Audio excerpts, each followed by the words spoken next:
अन्नदाता। पग पग पर है संग तुम्हारे अन्नदाता। लहू किसानों का बन के पसीना सींचता है धरती का सीना। मेहनत का तेरी हक दिलवाने, नई तकनीक नई खोज बताने। पशुधन को गुणवान बनाना, पौध सुरक्षा को सिखलाना, खेती के सब गुर समझाने, भारत का सरताज बनाने। आठों पहर है संग तुम्हारे अन्नदाता अन्नदाता। नमस्कार, मैं शालिनी आप सभी दर्शकों का अन्नदाता कार्यक्रम में स्वागत करती हूं। हर रोज की तरह एक बार फिर से हम कार्यक्रम में लेकर के आए हैं खेती बाड़ी से जुड़ी हुई बहुत सी लाभकारी जानकारियां। तो चलिए सबसे पहले देखते हैं कि क्या है विशेष आज के कार्यक्रम में। सेब के बागों में इस समय किए जाने वाले आवश्यक कार्य, उचित वृद्धि और विकास के लिए ब्रोकली की फसल में जरूरी प्रबंधन, अधिक पुष्पन हेतु पॉलीहाउस में लगी झरबेरा की फसल में जरूरी कार्य,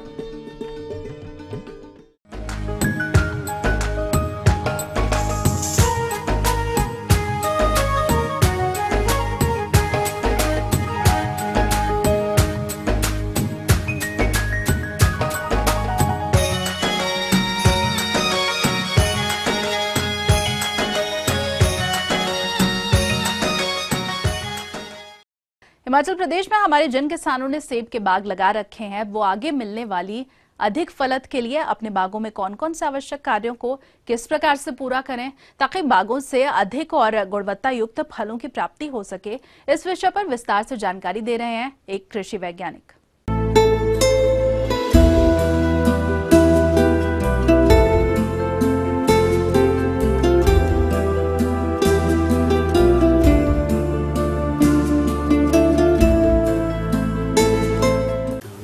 किसान भाइयों, मैं doctor Shashi Sharma, deputy director horticulture Chamba. जैसा कि आजकल आप देख रहे हैं आपके बगीचों में रुईदार जो एक कीड़ा जैसा लगा और इसको गुलिया फिर बोलते हैं, काफ़ी प्रकोप है। इस कीड़े से जैसे मैं आपको यहाँ बताना चाहूँगा कि काफ़ी बगीचा जो है, पौधे जो हैं थोड़े बिल्कुल कमज़ोर हो जाते हैं, गांठें जैसी बन जाती हैं और इस तरह जो है फल भी जो है कम लगते हैं। तो इस तरह जो इसको लाइटली नहीं लेना चाहिए, के लिए सावधानी बरतना बड़ा ज़रूरी है। और मैं चाहता हूं कि आप इसके लिए पूरा स्प्रे शेड्यूल बनाएं और इसके लिए अभी से ही तैयारी कर लें। जैसा कि इस कीड़े के लिए जैसे अभी सर्दियों में जो है उसको आजकल फ्यूरोडॉन भी चला हुआ है, फोरेट भी है, इस तरह की दवाई मिलती है। उसके साथ जो है इसकी ड्रेंचिंग करनी पड़ती है। इसकी जड़ों में जो है मिट्टी के तौलियों में डालना पड़ता है और उसके जो है ये 25 से 30 ग्राम के लगभग जो है डालना पड़ता है और उसको ऊपर से मिट्टी डाल दी जाती है ताकि जड़ों में जो है इसके कॉन्टैक्ट में, जड़ें जो है इसके कॉन्टैक्ट में रहें। और इसके अलावा जो है इसके ऊपर की तरफ भी जब जैसे हम ये कीड़ा लगा हो तो उसके ऊपर जो है वो कोई भी सिस्टेमिक इंसेक्टिसाइड जो है उसका आपका जैसे क्लोरोपाइरिफॉस है या उसका भी स्प्रे 2 ml के हिसाब से 100 लीटर पानी में जो है वो आप 1 लीटर में जो है कर सकते हैं। तो इस तरह से कीड़ा कंट्रोल हो सकता है। इसके अलावा जो है कोई भी बगीचे में जो है घाव वगैरह हो या कोई कट वगैरह लगे हों तो उसको भी आप जो है ब्लाइटॉक्स से या सबसे अच्छा तरीका तो आजकल जो है थोड़ी सी मिट्टी लेकर और थोड़ा सा उसमें गोबर डालकर जो है उसको पेस्ट बनाकर जो है उसके साथ लगाएं तो बहुत अच्छी, ये भी बहुत अच्छी जो है वो हेल्प करता है। तो इससे भी पौधा जो है ख़राब नहीं होता है। तो इस तरह की जो है वो आप सावधानी करनी पड़ती है। और इसके अलावा जो है इस कीड़े के लिए जो है हमारे विभाग की तरफ से, हॉर्टिकल्चर डिपार्टमेंट की तरफ से भी बायोलॉजिकल कंट्रोल, एक बायोलॉजिकल लैब भी हमने लगाई है शिमला में। तो इसका जो है जैसे आप जानते हैं कि कीड़ा ही जीव का आहार है, कीड़ा ही कीड़े को खाता है। तो इस तरह एक हमें फेलाइन स्माइली के नाम से कीड़ा होता है, वो जो है वो इस कीड़े को खाता है, मतलब गुल्ली पेरिफेर को। तो इस तरह का इसका भी इंट्रोडक्शन यदि आप की जाए तो इसका भी काफ़ी कंट्रोल जो है वो आप अपने बगीचों में कर सकते हैं। तभी जो है आप अपने बगीचों से अच्छी उपज ले सकते हैं, अच्छी पैदावार ले सकते हैं और अच्छे स्वस्थ पौधे जो आप रख सकते हैं। मैं किसान और बागवान भाइयों को ये संदेश देना चाहता हूँ कि जो आजकल बगीचों में जो ये वुली एप्पल एफिड के नाम से जो ये कीट आजकल प्रकोप बढ़ रहा है, तो सर्वप्रथम ये कीट नीचे जड़ों की तरफ स्थानांतरित होता है, ताकि ये सर्दियों में वहाँ जाके छुप जाता है और नीचे जाके जड़ों में जाके ये रस चूसता है और जड़ों में गांठें पैदा कर देती है। निदान हेतु एक जो दवाई है उसके लिए थीमेट या फोरेट नाम से मिलती है दवाई। ये 25 से 30 ग्राम जो है ये तने के नीचे जहाँ मिट्टी का लेवल होता है उसके इर्द गिर्द ये रखना पड़ता है गुलाई में, और ऊपर थोड़ी थोड़ी मिट्टी जो है उसको डालनी है। जड़ों में जो जा चुका है तो उसके निदान हेतु एक क्लोरपाइरिफास नाम की दवाई है, जो कि 4 से 5 ml आप प्रति लीटर पानी में डाल के उसका घोल बनाकर उसके जो तने में है, तने से नीचे जो तौलिया होता है उसमें ये ड्रेंचिंग करनी पड़ती है, तो उससे भी ये मर जाएगा। साथ में किसान भाइयों, ये कीट इसका दूसरा समय है पौधों में जाने के लिए मार्च अप्रैल। तो मार्च अप्रैल में जैसे ऊपर पौधे के ऊपर पत्ते आने शुरू होते हैं तो ये ऊपर की ओर फिर स्थानांतरित होता है। तो जैसे ये ऊपर जाएगा तो वही प्रक्रिया जो आजकल करनी है, थीमेट या फोरेट फिर एक बार डाल सकते हैं। तो जैसे यदि फिर भी उसके उपरांत भी पत्ते आने पर टहनियों पे ये दिख जाए तो क्लोरपाइरिफास नाम की दवाई की मात्रा इस वक्त 2 ml प्रति लीटर के हिसाब से जो डाल के छिड़काव करें और फिर ये इसका रोकथाम हो जाएगी।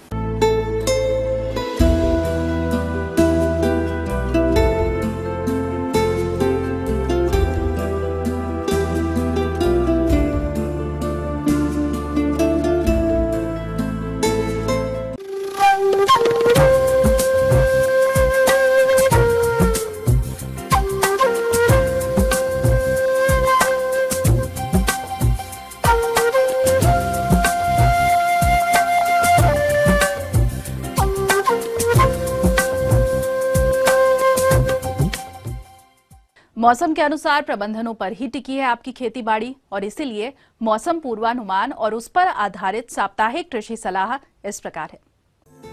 विश्वविद्यालय के कृषि मौसम विभाग प्रमुख डॉक्टर राज सिंह का कहना है कि आने वाले 2 से 3 दिनों तक मौसम खुश्क रहेगा। दिन के समय धूप खिलेगी और रात्रि के समय तापमान में गिरावट देखे जाने की संभावना है। जहाँ तक आने वाले समय की बात है, अगले 2-3 दिन तक तो मौसम आमतौर पर खुश्क रहने की संभावना है। दिन में धूप खिलेगी और रात के तापमान में कमी आने की संभावना है।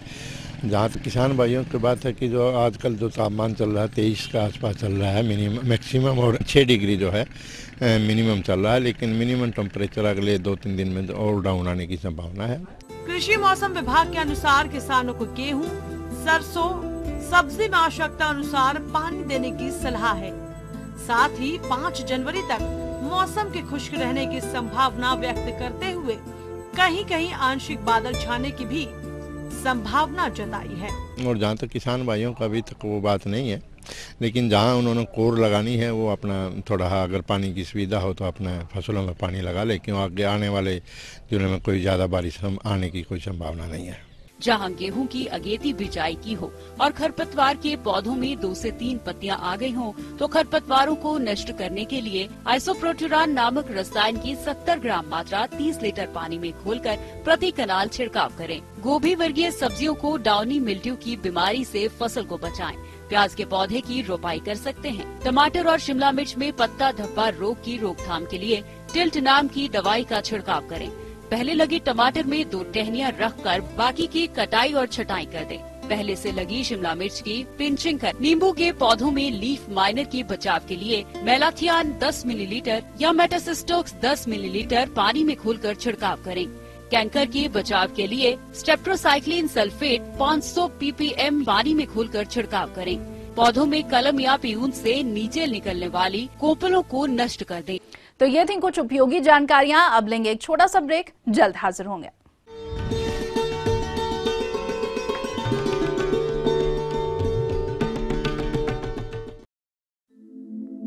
दुनिया के नक्शे पर यह है इंडिया मेरी जान।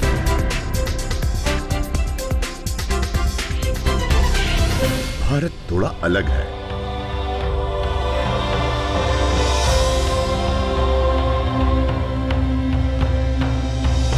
देखा आपने, इतना सा भी छूट जाए तो सच अधूरा रह जाता है। बदलते भारत का पूरा सच। राष्ट्रीय समाचार हर रोज सुबह 8 और दोपहर 2 बजे।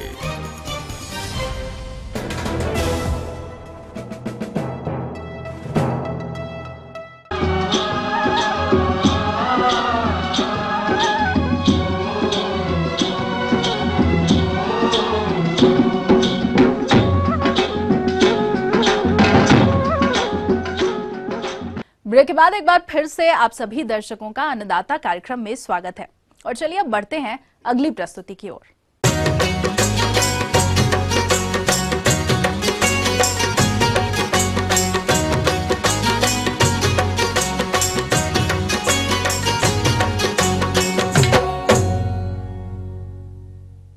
ब्रोकली का प्रयोग बड़े बड़े होटल और रेस्टोरेंट में अधिक किया जाता है, इसीलिए यह अधिक मूल्य पर बिकता है। जो किसान इसकी खेती वैज्ञानिक बिंदुओं को ध्यान में रखकर कर रहे हैं, वो अधिक उपज के साथ साथ अच्छी कमाई भी कर रहे हैं। और ऐसे ही एक प्रगतिशील किसान बलराज सिंह है जो कि ब्रोकली की खेती से अच्छा मुनाफा कमाते हैं। तो आइए जानते हैं उनसे कि आखिर इसमें कौन कौन से प्रबंधन कार्य करने जरूरी हैं। किसान भाइयों, आज हम आपको ब्रोकली के बारे में बताएंगे। ब्रोकली गोभी वर्गीय फसलों में सबसे पौष्टिक सब्जी है। यह फूल गोभी से मिलती जुलती है तथा इसे सर्दी के मौसम में सफलतापूर्वक उगाया जा सकता है। ब्रोकली में खाने वाला भाग इसका शीर्ष होता है, जो हरा बैंगनी तथा सफेद रंग का बिना खिली पुष्प कलियों का गुच्छा होता है। ब्रोकली को सलाद, सूप, सूखी सब्जी, रायता, पकोड़ा, पराठा बनाकर तथा चिकन के साथ भी खाया जाता है। जहां तक इसके उपयोग की बात है, यह एंटी कैंसरस है। मधुमेह तथा हृदय रोग के मरीजों के लिए बहुत लाभप्रद है। इसमें protein, phosphorus, calcium, vitamin A तथा विटामिन सी भरपूर मात्रा में पाया जाता है। किसान भाइयों, ये जो फसल आप देख रहे हैं, इसकी नर्सरी हमने 15 अक्टूबर के करीब बोई थी और 15 नवंबर में इसकी रोपाई कर दी गई थी। इसका डिस्टेंस जो है 45 बाई 45 सेंटीमीटर रखा गया है। करीब करीब 20-25 दिन बाद पहली निराई गुड़ाई करते हैं और इसके करीब जो है 20-25 दिन बाद जो है दूसरी निराई गुड़ाई कर देते हैं। इतनी निराई खुरपी से निराई गुड़ाई की जाती है, जिससे कि इसकी जो है घास खत्म हो जाए और साथ में जो है इसमें जो है पोलराइजेशन हो जाए, इसकी जो है मतलब पोलापन मिट्टी में आ जाए। इसमें मिट्टी चढ़ाने की आवश्यकता नहीं होती है। किसान भाइयों, इसको लगाते हुए हमने जो है 200 से 250 कुंटल प्रति हेक्टर गोबर की खाद, 120 किलोग्राम नाइट्रोजन की आधी मात्रा, 80 किलो फास्फोरस तथा 60 किलो पोटास जो है प्रति हेक्टर बुवाई के समय डाला था। अब जो है इसमें तो 60 किलोग्राम प्रति हेक्टर की दर से पानी लगाने के बाद इसमें जो है नाइट्रोजन की मात्रा डाल दी जाएगी। सिंचाई 2-3 आवश्यकता अनुसार 2-3 सिंचाई की जाती है इसकी। पहली सिंचाई जो है रोपाई के एकदम बाद, दूसरी सिंचाई करीब 20-25 दिन के करीब जो है, और तीसरी सिंचाई भी जो है आपका 45 से 50 दिन के आसपास जो है तीसरी सिंचाई की जाती है। इसमें अच्छा फूल तैयार करने के लिए 5 ग्राम प्रति लीटर की दर से जो है बोरोन का छिड़काव किया जाता है जब फूल बनना शुरू हो जाए। किसान भाइयों, जब इसकी फ्लावरिंग की अवस्था होती है तो उस टाइम कीड़ों की समस्या आती है, गिनार वगैरह की समस्या आती है जो फूल को खराब कर देती है। इसके नियंत्रण के लिए आप नीम ऑयल 5 ml प्रति लीटर की दर से प्रयोग कर सकते हैं, इससे खास तौर से खत्म हो जाती है। ये करीब जो है हमारी फसल जब इसके फूल करीब करीब जो है 8 से 10 सेंटीमीटर के हो जाते हैं, डायमीटर के हो जाते हैं, करीब करीब 500 ग्राम तक इसका वजन हो जाए तो इसकी फसल काटने के लिए तैयार हो जाती है। इसका मार्केट जो है बड़े शहरों में, 5 स्टार होटलों में, रेस्टोरेंट्स में, पर्यटन स्थलों में बहुत होता है, मांग बहुत रहती है इसकी।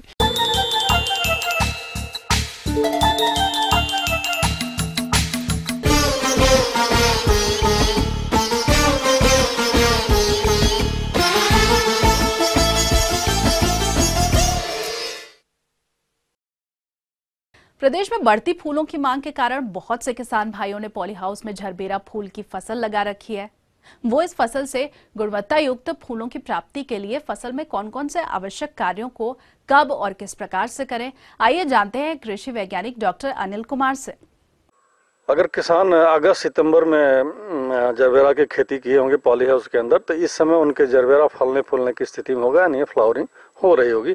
जैसा कि हम सभी जानते हैं कि जरबेरा का शक्कर के द्वारा होता है। एक पौधे हम लगाते हैं, उसके बाद उसके जमीन के लेवल से शक्कर से निकलती है, फिर उसमें 1.5 से 2 महीने में दूसरा फूल आता है। जरबेरा में आप NPK यानी खाद उर्वरक का व्यवहार अवश्य रूप से करें।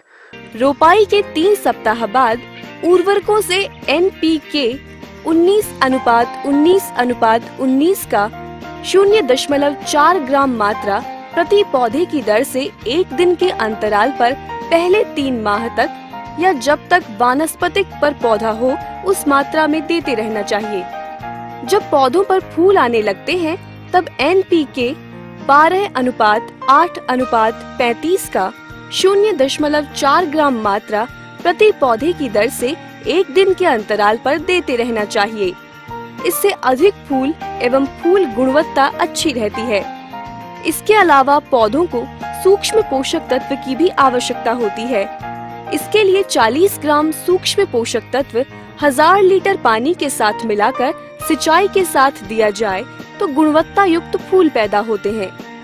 हमेशा 2 से 3 माह के बाद मिट्टी की जांच कराते रहना चाहिए, जिससे कि उर्वरक का प्रबंधन ठीक प्रकार से किया जाए तथा उर्वरकों का प्रयोग हमेशा सुबह 6 से 7 बजे तक कर देना चाहिए, जिससे पौधे उर्वरकों का पूर्ण रूप से उपयोग कर लेते हैं। तो कहने का मतलब ये कि 1.5 से 2 महीने लगता है एक फूल के निकलने के दूसरे फूल के निकलने के अंतराल पर। तो इस समय फ्लावरिंग स्टार्ट है, तो समय पर आप फल की तोड़ाई करें पहली बात, ताकि ज़्यादा से ज़्यादा टिलर निकले। दूसरी बात ये ध्यान देने की जरूरत है कि निकाई गुड़ाई करते समय जो भी पुरानी पत्तियां हैं, ओल्डर लीफ जिसको हम बोलते हैं, वो पीली पड़ के सूखने लगती है, उसको हटाते जाएं। अगर नहीं हटाएंगे तो उसमें उसके सड़ने गलने या इन्फेक्शन होने की संभावना है, जिससे आपको दवा और इस सब का व्यवहार करना पड़ेगा। तो साफ सफाई करें। और जरबेरा के खेत में अगर आप देखें पॉली हाउस के अंदर है या बाहर है, तो तापमान का वेरिएशन का बड़ा इफेक्ट पड़ता है। अगर तापमान अभी ठंडा है, बीच में अगर 10 दिन भी तापमान थोड़ा सा टेम्परेचर उठ जाए, 25-26 डिग्री सेल्सियस के आसपास तापमान हो जाए, तो थ्रिप्स और माइट का प्रकोप बहुत तेजी से होता है। पौध सुरक्षा उपायों पर विशेष ध्यान की जरूरत होती है, क्योंकि झरबेरा में मुख्य रूप से सफेद मक्खी, माहू माइट, थ्रिप्स, लाल मकड़ी तथा पत्ती काटने वाले हानिकारक कीटों का प्रकोप होता है, जो फसल एवं फूलों को काफी क्षति पहुंचाते हैं, जिसके कारण फूल उत्पादक को काफी नुकसान उठाना पड़ता है। थ्रिप्स कीट फूलों एवं टहनियों के रस चूस कर सुखा देते हैं। बेस्ट इलाज है कि अगर आप ड्रिप से सिंचाई कर रहे हैं तो सिंचाई रोक दें और पाइप ले लें और पाइप से इनकी 10 से 15 दिन के अंतराल पर एक बार धुलाई करें। धुलाई करने से क्या होता है कि थ्रिप्स और माइट वाश हो जाते हैं और जमीन में गिरते हैं, मर जाते हैं। इसके अलावा कन्फीडर जो इमिडाक्लोरोपिड के नाम से आती है, 1 से 1.5 ml प्रति लीटर पानी की दर से घोल बना के अगर उस पर स्प्रे करते हैं तो सर्दिया इसका निदान होगा। लाल मकड़ी कीट के नियंत्रण के लिए केल्थेन 1.5 मिलीलीटर या वर्टीमेक 1 मिलीलीटर या 1 मिलीलीटर ओमाइट दवा को प्रति 1 लीटर पानी में मिलाकर छिड़काव करना चाहिए। और इसमें इस समय आपको ये ध्यान देना है कि जरबेरा की चूंकि एक बार हम लगाते हैं तो लगभग 3 साल तक एक ही स्थान से खेती करते हैं, तो आपको ये ध्यान देना है कि जब फूल कंप्लीट खिल जाए तो आप ऊपर से फूल को पकड़ के नीचे लटकाएंगे तो वो तुरंत जो है टूट जाता है जमीन के पास से और तो किसी तरह का हानि नहीं होती। झरबेरा फूल 2 पंखुड़ियों की पंक्तियों को खिल जाने के बाद ही तोड़ना चाहिए, क्योंकि अविकसित फूल की वृद्धि के लिए अधिक ऊर्जा की आवश्यकता होती है। फूलों को काटने से पुष्प वृंत का कुछ भाग पौधे पर ही रह जाता है, जिससे कि पौधा सड़ने लगता है और नई प्ररोह का विकास भी नहीं हो पाता। फूलों की तुड़ाई के बाद उनको नीचे से थोड़ा काटकर तुरंत पानी में डाल देना चाहिए।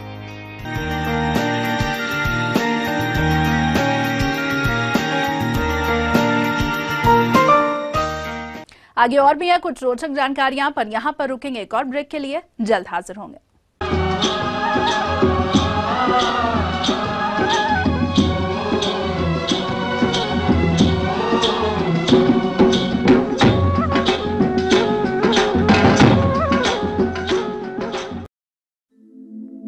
दुनिया के नक्शे पर यह है इंडिया मेरी जान।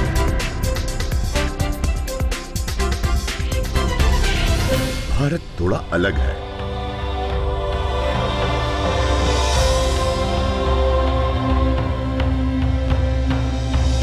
देखा आपने,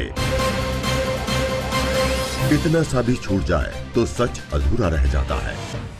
बदलते भारत का पूरा सच, राष्ट्रीय समाचार, हर रोज सुबह 8 और दोपहर 2 बजे।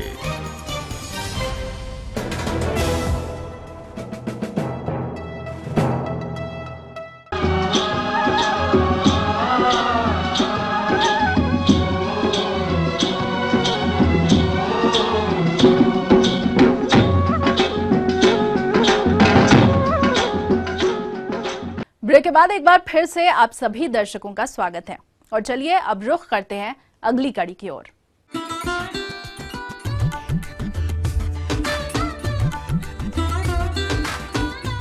अन्नदाता हेल्पलाइन निशुल्क फोन संपर्क सेवा के माध्यम से आपके द्वारा पूछी गई समस्याओं में से एक या फिर 2 महत्वपूर्ण समस्याओं को हम अपने कार्यक्रम में शामिल करते हैं और इसी के तहत आज की चयनित समस्या और उसका जवाब इस प्रकार है।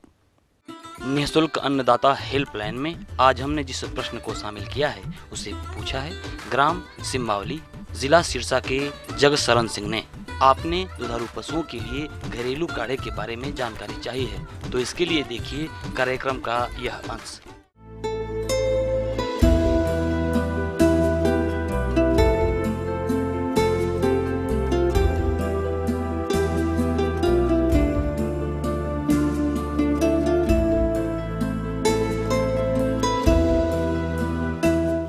देश के कुल दूध उत्पादन में हरियाणा की हिस्सेदारी 5.5% है। प्रदेश में प्रति व्यक्ति प्रतिदिन दूध की उपलब्धता 803 ग्राम है। ऐसा है कि जब गाय या भैंस ब्याती है तो आमतौर पे हम लोग ब्याने के बाद काढ़ा देते हैं। काढ़े में कुछ जड़ी बूटियां होती हैं, गुड़ होता है, तो इसको देने से ये होता है कि जो बच्चा देने के बाद जो गंदगी सी रह जाती है वो जल्दी बाहर आ जाती है, सफाई सी हो जाती है, अंदर से पशु जो है अच्छा महसूस करता है। और काढ़ा देने से कोई गुड़ या दूसरी जड़ी बूटियां होती हैं तो उससे हाजमे पे भी इफेक्ट आता है। तो इन सारी चीज़ों का जो है लाभ ये होता है कि पशु के अंदर बीमारी कम रह जाती है, हाजमा ठीक रहता है और वो पशु जो है थोड़ा सा दूध भी आने वाले समय में बढ़ा पाता है। और साथ के साथ जो है एक और फायदा ये है कि वो आने वाले समय में जल्दी गाभिन होता है, क्योंकि गर्भाशय साफ होने से गर्भाशय संबंधी समस्याएं कम हो जाती हैं। प्रदेश में करीब 89.98 लाख पशु हैं, जबकि इनमें 76% के करीब मुर्राह भैंस हैं। काढ़े को इन पर आजमाया जा सकता है। आमतौर पे जड़ी बूटियां प्रयोग में लाई जाती हैं काढ़ा बनाने के लिए, उनका पूरा निरीक्षण किया, उनके बारे में पूरी वैज्ञानिक जानकारी इकट्ठी की और जो अभी तक जितने अनुसंधान इस बारे में पहले हुए थे उनको ध्यान में रखते हुए एक फार्मूला बनाया और उसका प्रयोग जो है भैंसों पे किया और देखा कि इसके प्रयोग करने से जो भैंसें थी उन्होंने जल्दी जो है जेर गेरी दूसरे पशुओं के मुकाबले में जिनको हमने ये काढ़ा नहीं दिया। और ये भी देखा गया है कि वो पशु जो है उनमें गर्भाशय संबंधी जो समस्याएं थी वो भी कुछ कम रही। और साथ के साथ जो है वो अगर हम ये देखा कि वो जल्दी गाभिन हुई बजाय इसके कि जो इनको हमने नहीं दिया, और दूध के उत्पादन में भी जो है हमें अच्छा असर दिखाई दिया, उसमें लाभ दिखाई दिया कि थोड़ा सा दूध उन्होंने ज्यादा दिया। मुर्राह भैंसों पर इसका प्रयोग किया गया है, जिसमें ये नतीजे सामने आए हैं। पशु के ब्याने के तुरंत बाद इसे पिलाना शुरू कर दें और 7 दिन तक लगातार इसे देते रहें, यानी 7 डोज बनाकर पशु को दे सकते हैं। इससे दूध की गुणवत्ता में काफी सुधार देखा गया है। पशु जल्दी हीट में आते हैं। कहने का अभिप्राय ये है कि हमें इस काढ़े का प्रयोग ब्याने के बाद 5 से 7 दिन करना चाहिए। और इसको बनाने के लिए जो है, जो आम पंसारी होते हैं उनसे जो है जड़ी बूटियाँ मिल जाती हैं। उसमें हम अजवाइन यूज़ करते हैं, मेथी यूज़ करते हैं, सोवा यूज़ करते हैं, सौंफ यूज़ करते हैं, सौंठ यूज़ करते हैं, बड़ी इलायची करते हैं। ये सारे की सारे एक डोज यानी कि एक दिन जो हमने देना है उसमें 25-25 ग्राम डलते हैं। अजवाइन, मेथी, सोवा, सौंठ, सौंफ और बड़ी इलायची, इनको पीस लेते हैं। और पीसने के बाद इनका जो पाउडर है, इसमें जो है हम नमक भी डालते हैं 25 ग्राम के करीब। इसको पानी में उबाल लेते हैं। पानी में 1 लीटर पानी में जैसे उबाल लिया, और कुछ समय पे जब पानी थोड़ा सा कम हो जाता है तब फिर इसमें थोड़ा सा गुड़ डाल देते हैं, 250 ग्राम के करीब गुड़ डाल देते हैं। और थोड़ी देर और गर्म करके फिर उसको हम उतार के ठंडा कर लेते हैं। तो ये जो काढ़ा सा बनता है, इसको हम दाने में मिला के जो है पशु के आगे रख देते हैं। जो हम फीड या दाना मिश्रण जो होता है उसमें ही डाल देते हैं, बजाय इससे कि नाल से देने के, क्योंकि कई पशु नाल नहीं लेते हैं। तो ये हम दाने के में रख देते हैं, वो थोड़ा थोड़ा करके जो है मीठा होता है तो पशु खा लेता है। तो इस तरह जो ये जो काढ़ा है, ये अगर हम लगभग 5 से 7 दिन दें, 7 दिन दें तो ज़्यादा अच्छा है, कम से कम 5 दिन तो अवश्य दें। तो पशु में कड़ छटना जिसे हम कहते हैं या जेर निकालना, ये जो है सरल हो जाता है। पशु के अंदर गर्भाशय की समस्याएं कम होती हैं, पशु आने वाले समय में याद दूध देता है, जल्दी गाभिन होता है। और ये भी हमने जो उनके ब्लड के टेस्ट किए और दूसरे टेस्ट किए, यहाँ तक कि हमने अल्ट्रासाउंड भी किया, उसमें ये पाया गया कि जो अंडा होता है जिससे आगे बाद में जो है बच्चा बनना होता है, उसके साइज के ऊपर भी प्रतिकूल इफेक्ट होता है, यानी कि वो साइज जो है इसका थोड़ा सा बड़ा होने की संभावना होती है। तो इस तरीके से हम ये सलाह देंगे कि ये काढ़े का प्रयोग जो है ब्याने के बाद भैंसों में विशेष तौर पर और गायों में भी जो है ये किया जा सकता है, इसका लाभ होता है। आने वाले समय में ये काढ़ा काफी कारगर साबित हो सकता है।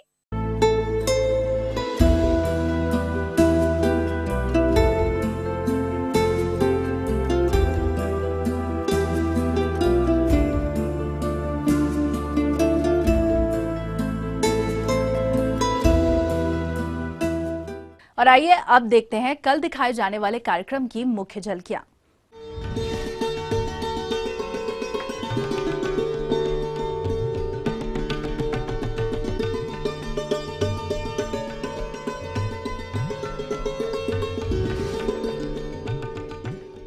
हम ये उम्मीद करते हैं कि आज का कार्यक्रम आप सभी दर्शकों के लिए उपयोगी रहा होगा। किसान भाइयों, अन्नदाता आपकी सेवा के लिए संकल्परत है।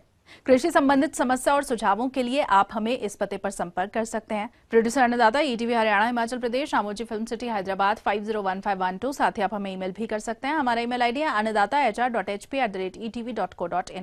इसके अलावा आप हमें निःशुल्क हेल्पलाइन नंबर 180010084599 पर सोमवार से शनिवार सुबह 10 से शाम 4 बजे के बीच संपर्क कर सकते हैं। तो फिलहाल अन्नदाता की पूरी टीम को दीजिए इजाजत। कल फिर से इसी समय आपसे मुलाकात होगी कृषि संबंधित कुछ और महत्वपूर्ण जानकारियों के साथ। नमस्कार।